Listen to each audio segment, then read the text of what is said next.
pong nais na ibahagi po sa inyo sa gabing ito na kapag ang pagpapala ay naging pagsubok. When blessings become a test. Amen. Sige po, tayo po muna ay manalangin. Hallelujah, Lord. Salamat po, Panginoon Lord God. You are worthy, O God. You deserve all the praises, the honor, the adoration, Panginoon Lord. We magnify your name, Ama. Sa sandaling ito, Panginoon, ay kami po ay nagsusurrender ng buhay. Amin pong inilalatag at patuloy, Lord God, na inaasahan ang pag-flow ng banal na Espiritu sa amin pong kalagitnaan. Sama-sama po kami, Ama, na nagpapakumbaba.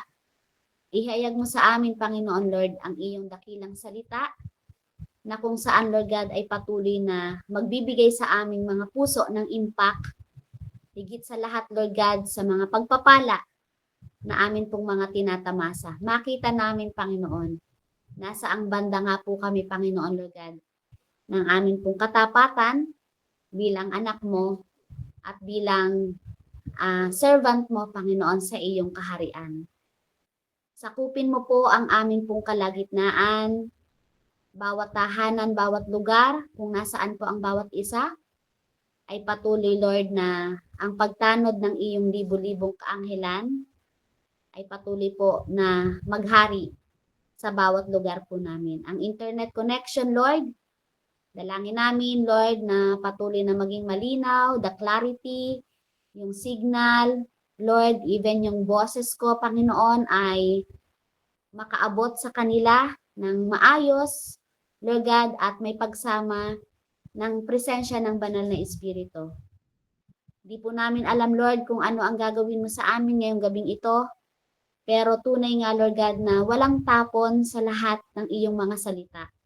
At hindi po ito babalik sa iyo, Panginoon Lord God, ng walang bunga. Kaya naman, Lord God, kami ay patuloy na nagsasubmit. We humble down ourselves at patuloy na ina-acknowledge namin na we are nothing. We can do nothing, Panginoon, when we are apart from you. Kaya naman, Lord, dalangin namin, Lord God, na patuloy mong saliksikin ang aming mga puso. Makita, Panginoon, Lord God, ang glory mo sa bawat isa sa amin, Panginoon. Salamat po, Ama. We expect that great things will happen. Great things will come sa bawat isa. In the mighty name of Jesus, amen and amen. Ayan po. Salamat po. Ayan. Tayo po'y dumako na. Ito po kasi ay devotion ko. Actually, nung isang araw, hindi ko po siya na na-share dun sa isang platform, pero salamat dahil hindi pala siya kailangan pang lakdangan. Amen. Ito po ay nagmula sa 1 King, chapter 11, verse 11. Pero babasahin ko po from verse 9 hanggang 12. Ayan. Verse 9. Nagalit si Yahweh kay Solomon dahil sa ginawa niyang ito. 2 beses na nagpakita sa kanya si Yahweh. Verse 10. At pinagbawalan siyang maglingkod sa mga Diyos-Diyosan. Ngunit, hindi niya sinunod si Yahweh. Verse 11.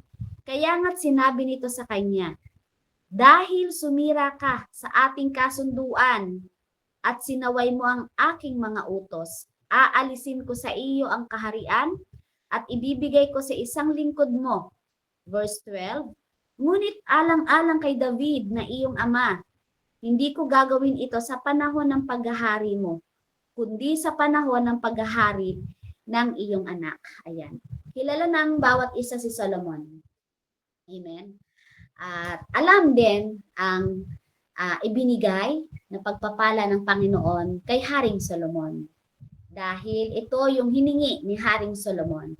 At dahil ang Diyos ay tapat, ito po ay ipinagkaloob sa kanya ng higit pa sa kanya pong inaasahan.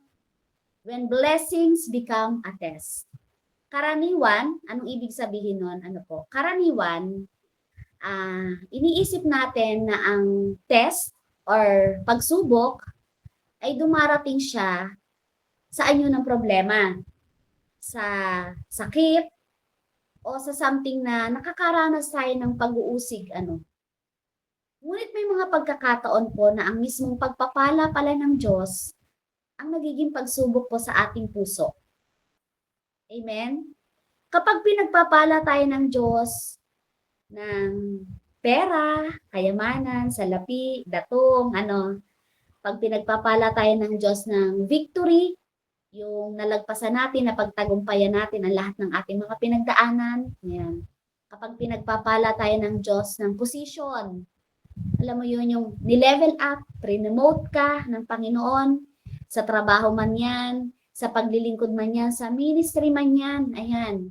Kapag pinagpapala tayo ng Diyos ng impluensya, yung nagkakaroon tayo ng impact, yung ang laki ng impluensya natin sa iba, pagpapala yun ng Panginoon eh. At kapag pinagpapala tayo ng Diyos ng mga talento, ayan, lahat tayo, nang tayo po ay maging servant ng Panginoon, lumalabas talaga yung ating talent. Ano po? Dahil, yan ay pagpapala ng Diyos. Amen? Kasi nag-glorify natin eh. Sa pamamagitan ng ating mga talento, nag-glorify natin ang ating Panginoon. At kapag pinagpapala tayo ng Diyos ng mabuting relasyon, everything is smooth. Walang away, lahat maayos, lahat sumusunod, di ba? Lahat ay nagpapasakop, ayan. Lahat ay nagkakaisa, even sa ating mga asawa, mga anak, mga kamag-anak, lahat ay mabuting relasyon. Blessing po yan ng Panginoon.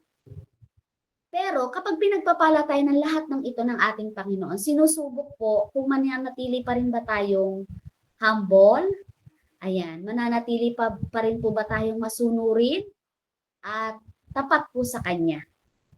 So dito, bakit when blessings become a test? Kasi tuldukan muna natin yung mga pagsubok, yung mga failure, mga pinagdaanan. Ngayon ay i-level up natin, tingnan natin yung other side ng blessing ng Panginoon, which is yung pagpapala na become a test pala sa atin. Ano po? Ang pagpapala ay nagiging pagsubok. Ayan. Note po ang pagpapala po ay nagiging pagsubok kapag kailangan nating pumili kung ang Diyos pa rin ba ang magiging una sa ating buhay o ang kanyang mga pagpapala o biyaya ang magiging sentro ng ating puso. Kaya nga po, sa title pa lang, when blessings become a test. Baka kasi akala natin ang test or pagsubok, mga problema lang, di ba? Mga sakit, hindi po. Even blessings, nagiging pagsubok po yan sa atin. Amen. At dito po, ang pagpapala na sinasabi dito sa atin pong pag-aaralan ay hindi po yan sukatan ng pagiging malapit sa Diyos. Hindi ibig sabihin na the more you receive a blessing and tinawag ka na talagang blessed person ay lalo kang nagiging malapit sa Diyos. Maaaring pinagpapala ang isang tao, ngunit there are side ng kanyang buhay na lumalamig na pala ang kanyang relasyon sa Panginoon. Kaya, careful tayo sa mga blessing. Ano po?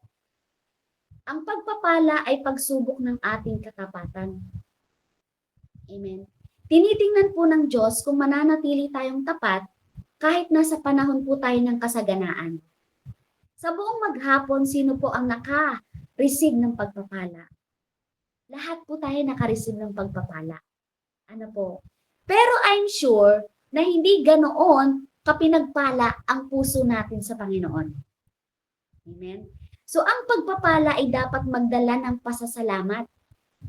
Hindi po ng pagmamataas or ng pagsasantabi mo sa Panginoon.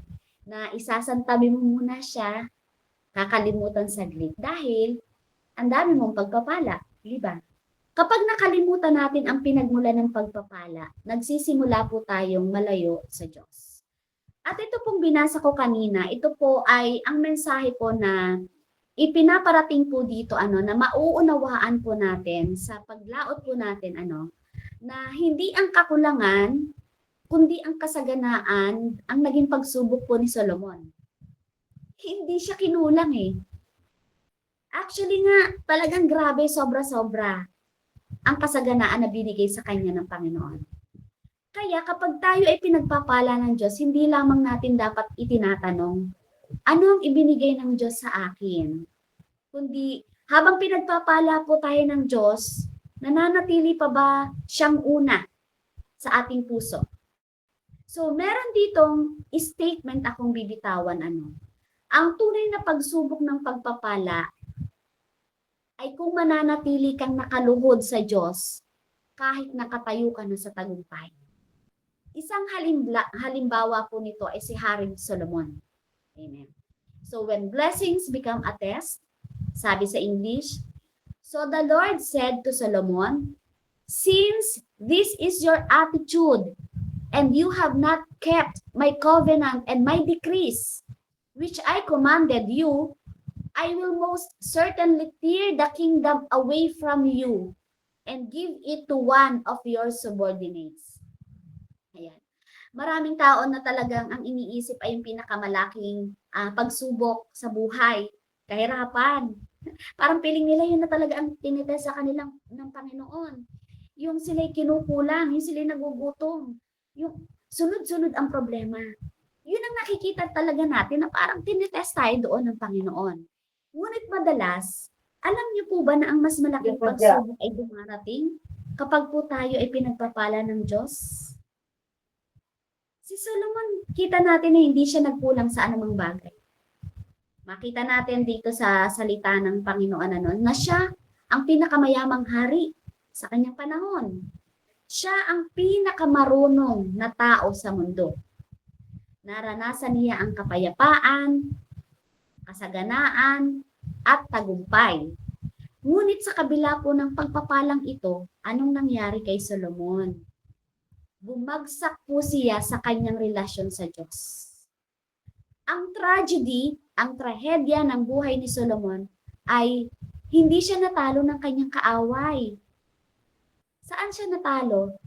Natalo po siya ng kanyang sariling puso. Amen? Kaya minsan, i-check natin, ang pagpapala bang ito'y galing sa Panginoon? Ang pagpapala bang nare-receive ko ay nakapagpapalapit ba talaga sa akin sa Panginoon? O ang pagpapalang nare-receive ko ay nanlalamig ako at lalo akong tinatamad na maglingkod sa Panginoon? Check natin. Wala naman pong masamang i-check ang ating mga sarili. Ano po? At sa pag-check natin, tanungin mo na rin. Sagutin mo na rin. Ano po? Ayan. At sige, dako po tayo dito. Sabi doon. Ipinapakita po ng 1 Kings chapter 11, verse 11 na ang pagpapala ay hindi kapalit ng pagsunod. Diba? Hingi ka ng pagpapala, saka ka lang susunod. Kapag ang puso po ay lumayo sa Diyos, alam niyo po ba na kahit ang pinakamagandang simula mo ay maaaring humantong po sa masakit na wakas? Hindi porke nakatanggap ka at tinanggap mo ang Panginoon, wakas na yon. Amen? So, maging tayo, mapag-observe tayo sa ating pong journey dito sa mundo. Nasa ang spot ka na ng journey mo? Nasa umpisa ka pa ba? Or nasa middle ka na ng journey mo? So, kung nasa middle ka, balikan mo yung umpisa. Gaano ka kainit dati? Gaano ka ka-grateful sa ginagawa sa iyo ng Panginoon dati? Gaano ka ka-passionate? Gaano ka nag-aalab? Ilang beses kang manalangin dati? Gaano ka nagbibigay ng pagluhod sa Panginoon dati? At kung kayo naman yun, nasaan ka na ngayon? Sabi sa awitin, nasaan kaya ako, Jesus, kung wala ka? Di ko na malaman kung saan ako pupunta. So dapat, sa journey natin, kasama mo lagi ang Panginoon.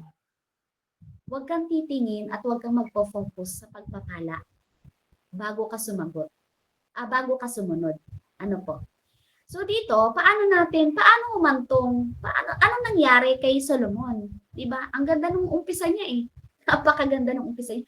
Actually, sa kanya nga sinabi, sa kanya nga na Hindi kay David, hindi si David ang magtatayo ng templo, kundi yung kanyang anak. Di ba ang laking blessing dun pa lang?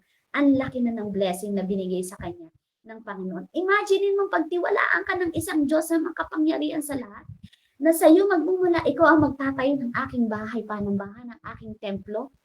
Di ba? Wala ka pang nagagawa, wala ka pang napapatunayan, blessed ka na ng Panginoon. Di ba?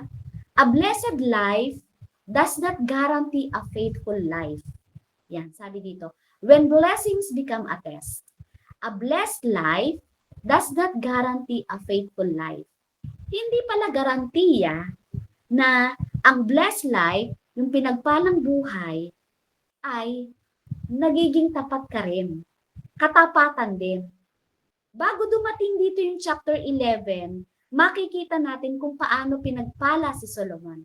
Binigyan siya ng Diyos ng karunungan, ng kayamanan, ng kapangyarihan, ng kapayapaan, ng karangalan. Di ba sana all, di ba? Grabe yung binigay sa kanya ng Panginoon. Ngunit, ang problema ay hindi kakulangan ng pagpapala. Ang problema ay ang kanyang puso. So, hawakan mong puso mo ngayon. May problema ka bang nakikita sa puso? Maraming tao ang humihiling ng pagpapala. Alam niyo ba na maraming tao na kung tayo nagrereklamo, minsan tinitingnan natin ang ating problema na parang ang tagal ng sagot ng Diyos. Pero hindi mo ba alam na sa mga taong nakakakilala sa'yo, marami rin ang gustong nasa posisyon mo? Kung ako lang sana, kagaya ni ganyan. Kung ako lang sana kagaya ni Sister Selena, na sa kabila ng malayo sa kanyang pamilya pero nakikita yung kapayapaan, yung kagalakan, yung peace of mind. Diba? Maraming gusto na tumayo dun sa ating kinatatayuan. Amen. Maraming tao ang humihiling, ngunit hindi naman handang panatilihin ang katapatan. Kaya nga blessed life does not guarantee a faithful life. Hindi sapat ang magkaroon ka ng posisyon. Amen. Hindi sapat ang magkaroon ka ng ministry. Alam niyo po dati, akala ko po, useless ako. Akala ko po, wala akong silbi kapag wala akong ministry sa church. Yun yung akala ko dati. Pero, nananalangin ako sa Panginoon. Sabi ko, Lord, paano ko maiitama ito? Hindi naman ako ang magbibigay ng ministry ko eh. Ikaw naman. Sa'yo naman nagmula ang ministry, ang first ministry, ikaw naman ang gumampan sa Biblia. Alam niyo po ang itinama sa akin ng Panginoon ay yung aking puso muna. Baka kasi pag binigyan ka ng ministry, di ba, ikayabang mo, ikapanatag mo na lang, ay ako ito, ganyan, di ba? Pabayaan mo yung mga pinagkatiwala sa yung mga kaluluwa ng Panginoon. So, hindi rin sapat ang mayroong kang talento kung gaano ka kagaling umawit, kung gaano kasarap sa pandinig. Hindi sapat. Amen. Hindi rin sapat ang magkaroon ka ng tagumpay. Alam niyo po ba ang mahalaga para sa Panginoon? Madali lang kasi itong ibigay sa atin ng Panginoon. Position, ministry, talent, victory. Gustong-gusto nga ng Panginoon na tayo pagpalain eh. Yan ang gustong-gusto ng Panginoon. Ang lahat ng anak niya ay pagpalain niya. Pero ang mahalaga sa kanya, manatili po tayong tapat sa Diyos. Parang parang isang sasakyan, ayan. Kahit na anong sasakyan pa, mamili kayo, yan, mag-chat kayo dyan ng pinapangarap ninyong sasakyan. Diba? Kahit na po anong ganda niya sa itsura sa labas. Pero kung yung sasakyan na yan, sira ang loob, maaari itong kahanga-hanga sa paningin ng tao. Bibilib sa iyo eh. Oh, grabe namang swerte niya. Swerte pa, di ba? Sasabihin ng ibang tao, grabe namang swerte niya. Nagkaroon siya ng ganung sasakyan. Maaring hangaan tayo ng tao. Ngunit, kung ito po, na pagpapalang ito ay sira ang loob, hindi po siya makakarating sa kanyang destinasyon. Just like us. Ganoon din ang buhay na maraming tagumpay ngunit kulang sa pagsunod sa Diyos. Bakit? Dahil sa Panginoon, mas malaga ang karakter kaysa sa karisma. May mga tao kasi talagang malakas naman ang karisma. Makita pa lang ang mukha, makita pa lang ang pananalita, tindigan, pananamit pa lang. 'Di ba? Nakakahanga na. May mga kilala po kayong ganyan, 'di ba? Sa Panginoon, mas mahalaga ang katapatan kaysa sa kasikatan. Kahit gaano ka kasikat, 'di ba? Kung hindi ka tapat sa Panginoon, kahit saan ka pumunta, kilala ka ng maraming tao. Ang tanong, kilala ka ba ng Diyos?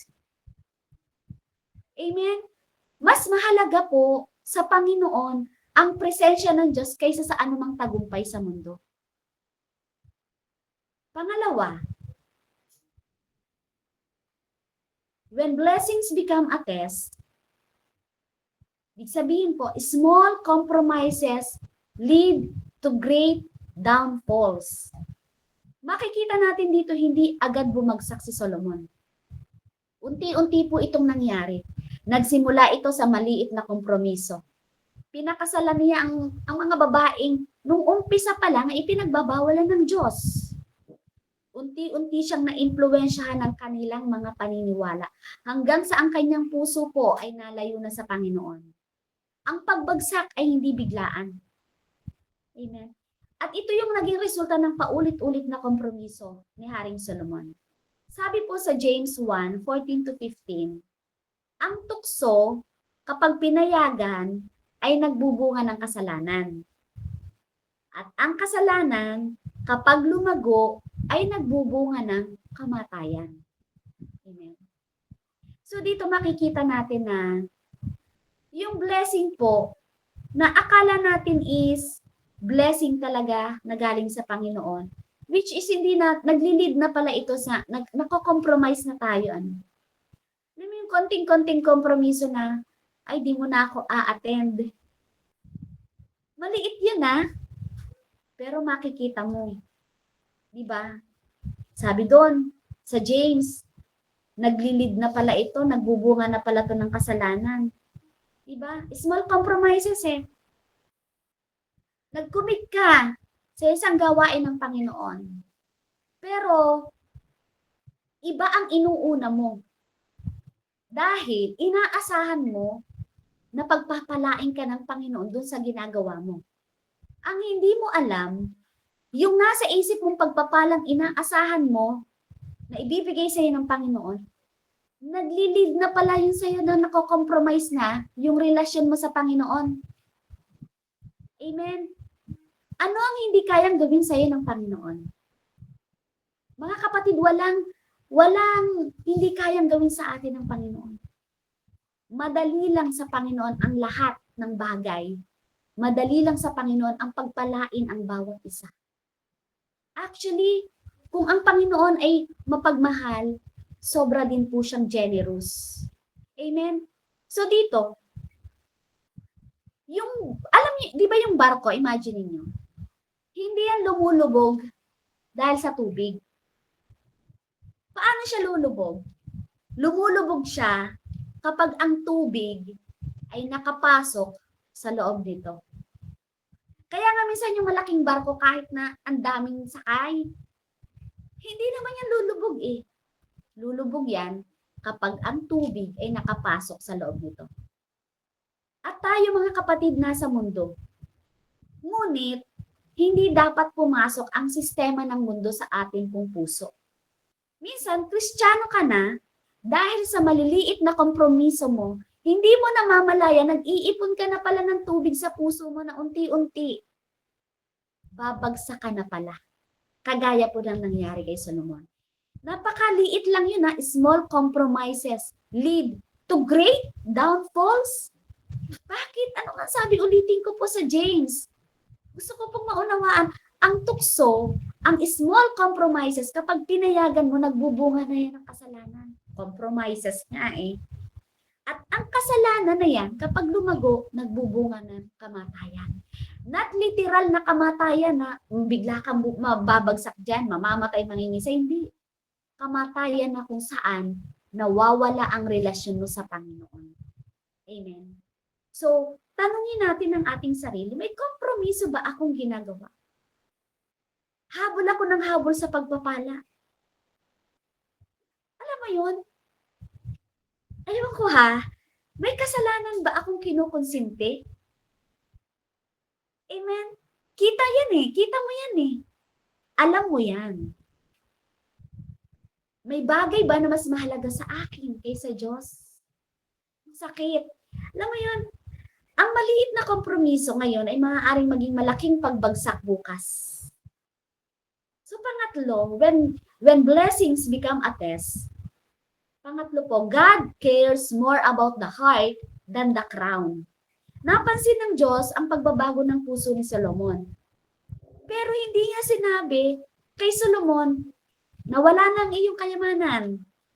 Hindi rin niya sinabi na nawala na ang iyong karunungan. Alam niyo po kung anong binigyang pansin ng Panginoon? Na binibigyang pansin din ng Panginoon sa bawat isa sa atin?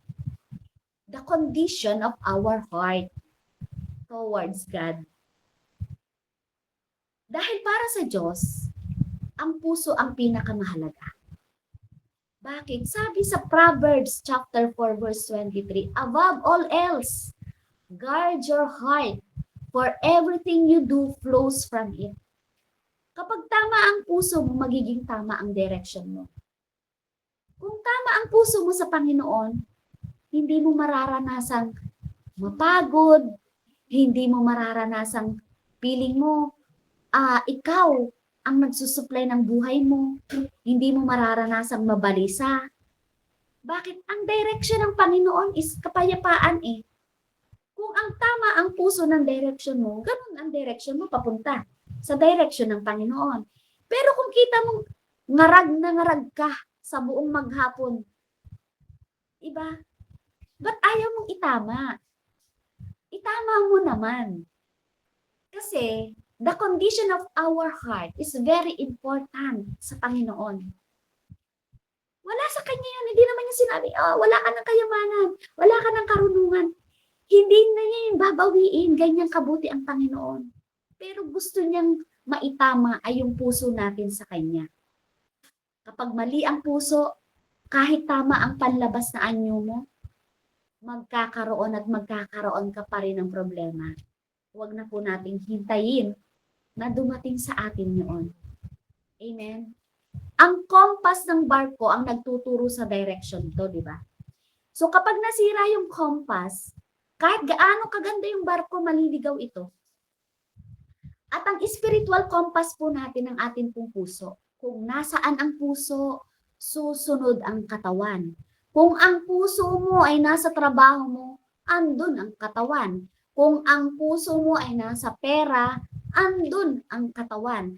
Kung ang puso mo ay nasa lahat ng ginagawa mong mga pagkamarta, andun ang katawan. Bakit? Ang puso po natin ang ating spiritual compass. Kung mali ang direction ng puso mo, I tell you po mga kapatid, mahal ko po kayo, darating po sa time na ligaw ka na. Hindi mo pa alam paano ka ngayon makakabalik. Amen? Bantayan natin ang ating puso sa pamamagitan ng pananalangin. Diba? Alam niyo po ang pananalangin ay blessing. Pero pwede rin maging pagsubok sa atin. Pwedeng nananalangin tayo mali ang kondisyon ng ating puso. Nananalangin tayo pero tayo yung nagko-command sa Panginoon kung ano ang dapat niyang gawin sa atin. Kung ano ang dapat niyang ibigay sa atin. Alam niyo rin ba na pagbabasa ng salita ay blessing? Pero pwede rin pong maging test. Kung nagbabasa ka, di ba, nang hindi mo isinusuko ang puso mo, sa pagbabasa mo dapat nararanasan mo ang transformation. Baka sa pagbabasa mo hanggang noo lang, hindi nga bumaba sa puso. So, nagiging pagsubok din sa atin ang pagbabasa. Anong oras ka ba nagbabasa? Hirap na hirap kang magbasa. Alam niyo yun? Pero tuwan-tuwa ka sa nangyayari sa balita sa Senate sa Pilipinas. Pero sa pagbabasa, pagsubok siya pero hindi mo ba alam na ang pagbabasa ng salita ng Diyos is a greatest blessing sa atin. Hindi lahat ng tao sa mundo nakakapagbasa ng salita ng Diyos. Yung iba namatay na lang na hindi pa man lang nakakapagbasa ng salita ng Diyos. Pero yung pagbabasa ng salita ng Diyos, tinitest ka rin, kapatid. Paano mo ito binabasa? Ang salita ng Diyos, kapag binabasa mo yan, binabasa ka niyan. At kapag tinuturo mo, Lord, asan ako dito? Tuturuan ka rin yan. Amen. At ang blessing po, yung sa pagsamba natin, paglilingkod, itong platform, alam nyo ba na ito'y blessing? Pero alam nyo rin ba na dinadaan din tayo nito sa testing? Amen. Sinong tao ang nakita mo na dahil lang sa online na ito ay lumago? Tayo yun. Blessing yun. Pero nung natuto tayo, pero nung lumago tayo, ano ang ibinalik mo? Ano ang isinukli mo? Kinatamaran mo ang pakikipag-fellowship sa kapatiran. Ang parang feeling mo, naaabala ka ng online. Napupuyat ka. Kaya to the point, magpapa-attendance ka dito, pero tulog ka na pala. Pagsubok testing May isi-share lang po ako sa inyo, no? Si Utopio, yan, dito, merong isang kabataan sa New Testament, nakikinig siya ng salita ng Diyos kay Pablo. Pero sa pakikinig niya, namatay siya. Amen. Bakit? Nakaupo siya sa bintana, nalaglag siya sa kaantukan. Pagsubok sa kanya yon, antok na pala siya. Nakikinig siya ng salita ng Diyos. Alam niyo ba na ang binabastos natin, hindi naman yung nagpipreach. Minsan na nga lang to Kaya, ipasa mo yung testing na ito. Ipasa mo yung pagsubok na ito. Yung pakikipag-fellowship sa bawat mananampalataya, like online na ganito. Blessing ito, pero maiipasa mo ba? When blessings become a test. Hindi literal sa atin na tayo nakikinig na katulog mamamatay tayo. Hindi po. Ano yung nawala sa atin? Yung spiritual connection mo sa salita ng Diyos. Pinatay mo ngayon.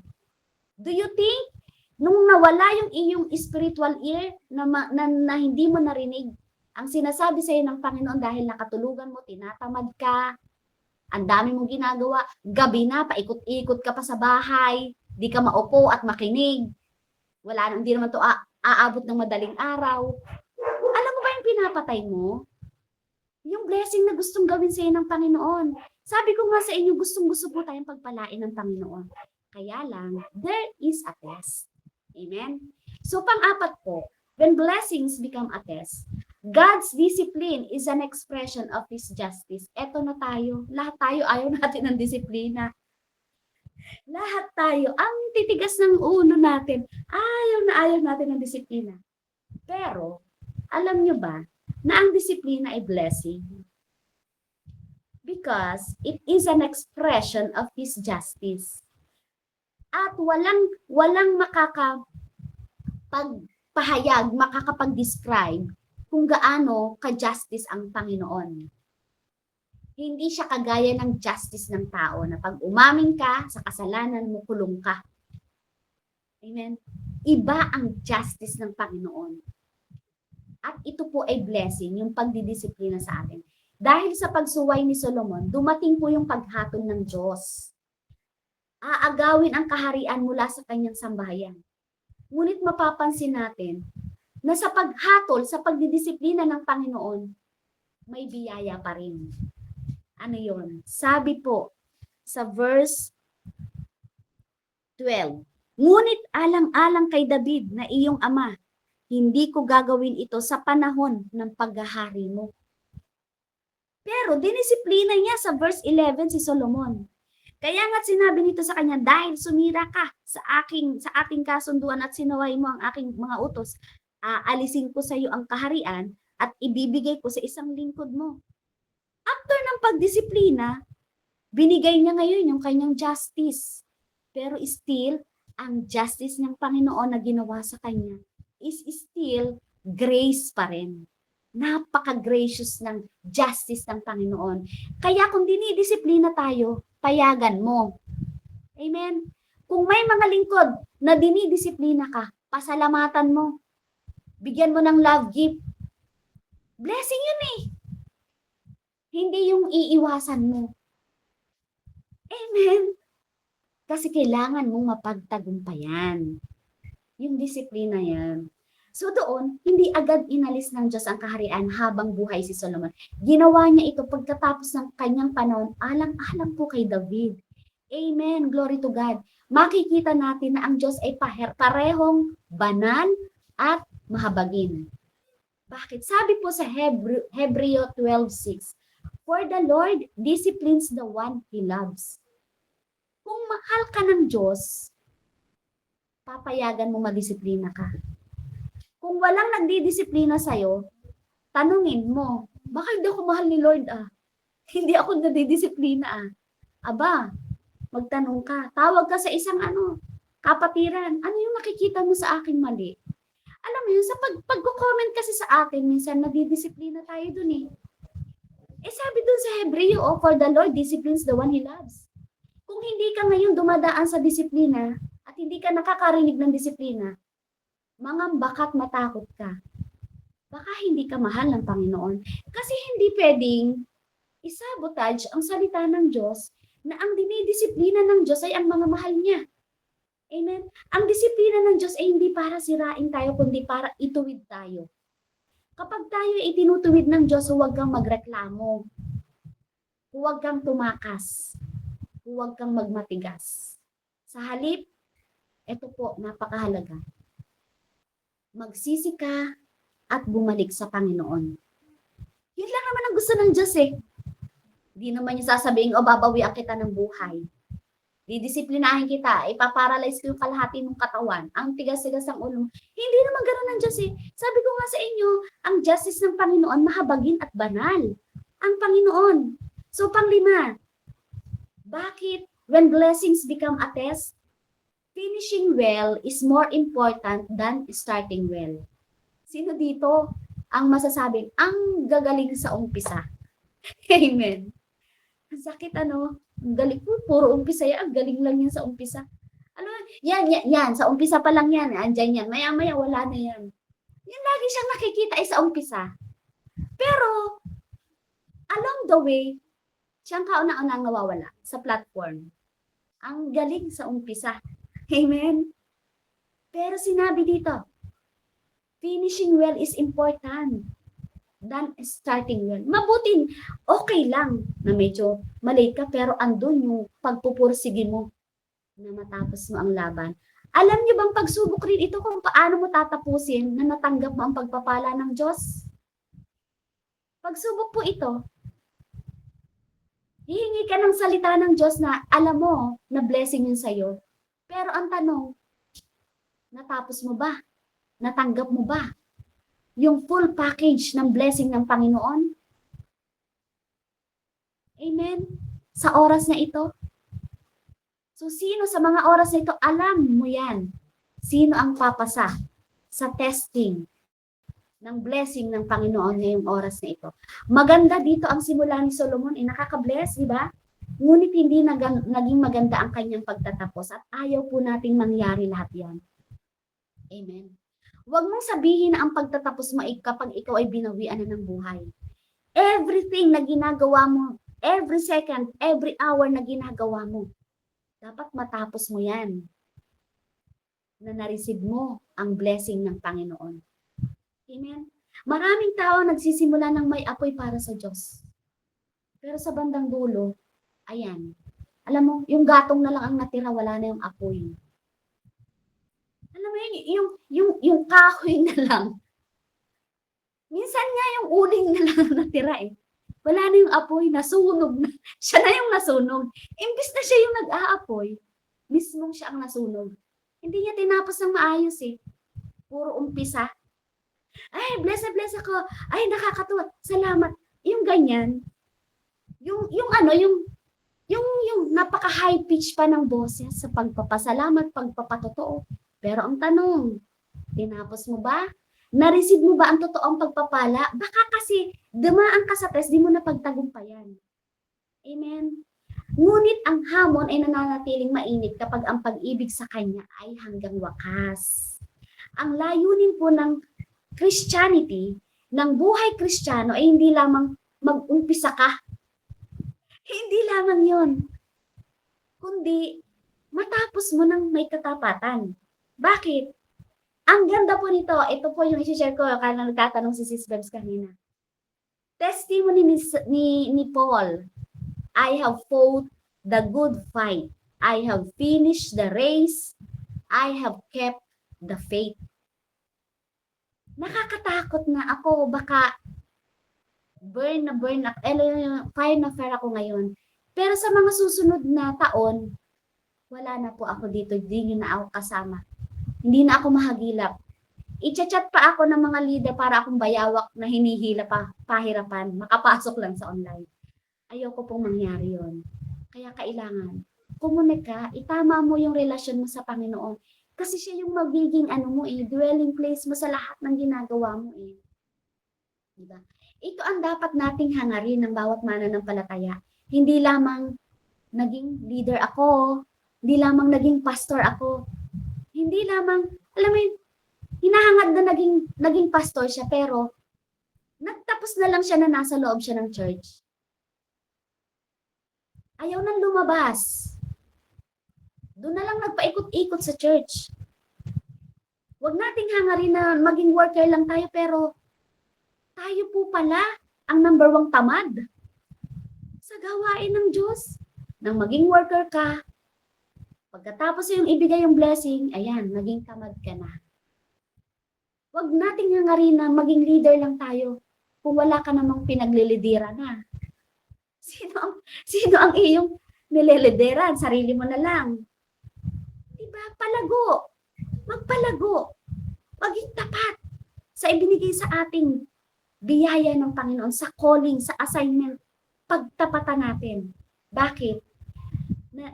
Sabi doon, hindi dapat maging ganun ang hangarin na hindi lamang maging pastor, maging worker, maging leader, kundi nananatili po dapat tayong tapat kay Jesus hanggang wakas po. Amen? Ngayon po, may question po ako. Pero dako po muna ako sa akin pong conclusion. Ang mensahe ng 1 Kings verse 11 to 11 ay malinaw. Kapag ang pagpapala ay hindi sinamahan ng pagsunod, maaaring maging dahilan ito ng pagbagsak. So mula sa buhay ni Solomon, natutunan po natin, ang pinagpalang buhay ay hindi garantiya ng katapatan. Hindi porke binibless si Sis Bebs, ay hindi yan garantiya na talagang up to the end ay magiging faithful siya sa Panginoon. Ganon din sa atin. Ang maliit na kompromiso na tutunan natin kanina ay humahantong sa malaking pagbagsak. Hari na yun pero dahil lang sa impluwensya ng kanyang puso, nadala siya ng mga babae, grabe yung downfall niya. Ang sabi ng mga theologians, great downfall sa history ng Biblia. Pero yun mas yung nakakita ng hari na sobra-sobrang pinagpala ng karunungan walang katulad. Pero grabe yung pagbagsak dahil lang sa mali ang direction ng puso. Akala niya pagpapala pa, hindi na pala. Ang maliit, hanggang sa lumaki na tabunan na siya. Hindi na siya nakatayo. Bagsak na. So ang puso ang pangunahing tinitingnan ng Diyos. Lagi po nating tatandaan yan. Huwag lang po natin laging sabihin ng bibig. Ang puso, ang pangunahing tinitingnan ng Diyos. Ang disiplina ng Diyos ay tanda ng kanyang pag-ibig at katarungan. Mas mahalaga ang pagtatapos ng tapat kaysa pagsisimula ng maingay. Pagsisimula ng wagas na wagas.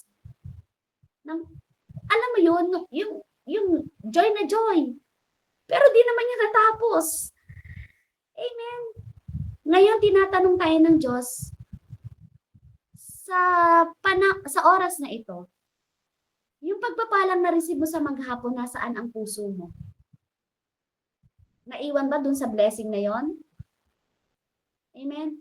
Maaaring ang lahat, ang iba sa atin dito ay pinagtagumpay ng Panginoon sa mga problema na na-receive ang katagumpayan.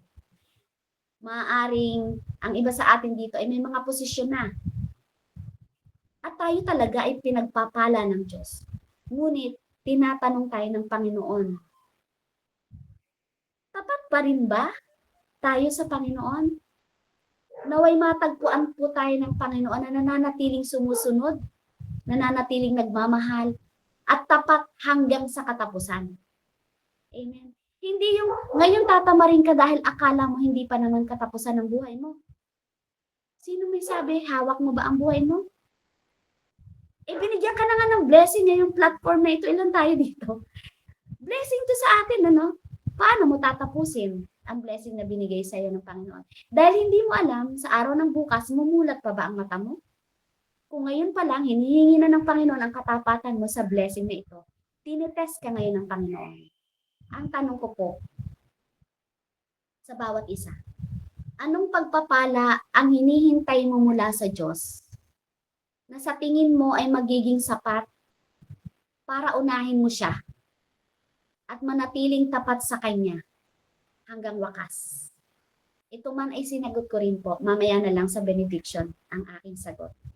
Anong pagpapala ang hinihintay mo mula sa Diyos na sa tingin mo ay magiging sapat yon pag na-receive mo para unahin mo siya? At pag na-receive mo yung pagpapala na yon na hinihintay mo, mananatili kang tapat sa Kanya hanggang wakas. Anong pagpapala yon? Amen. Glory to God. Tayo po'y manalangin. Hallelujah, Lord. Salamat po, Panginoon Lord, sa katagumpayan po ng gawain. Salamat po sa pribileyo, opportunity. Hindi man ako, Panginoon, ganoon kabuti. Hindi man ako ganoon katapat. Hindi man ako ganoon kalinis. Pero sinabi mo sa iyong mga salita, ako po ay ginawa mong righteous na. Ako po ay pinagpala mo na. At wala ka na pong nakikita sa aking bahid ng kasalanan. Ito po'y pinanghahawakan ko. Lord, salamat po. Binigyan mo po ako ngayong oras na ito ng tapat na puso na ma-share ko po ito sa aking mga kapatid na kung saan, Lord God, ay baka akala namin tinetest mo lang kami sa mga problema, sa mga sakit. Nalilimutan namin na even ang blessing na amin pong nare-receive ay testing din po namin kung paano kami magtatapat hanggang wakas. Purihin ka, Ama. Mahal po namin ikaw, Panginoong Jesus. Kulang ang salitang salamat. Kulang ang salitang we love you. Pero ikaw ang nakababatid ng puso ng bawat isa sa mga oras na ito. We glorify your name. Salamat po, Panginoon. Sa iyo po namin ibinabalik ang pinakamataas na papuri, pagluwalhati, pagdakila. In Jesus' name, amen and amen. Amen po, and back to you po, sis. Amen.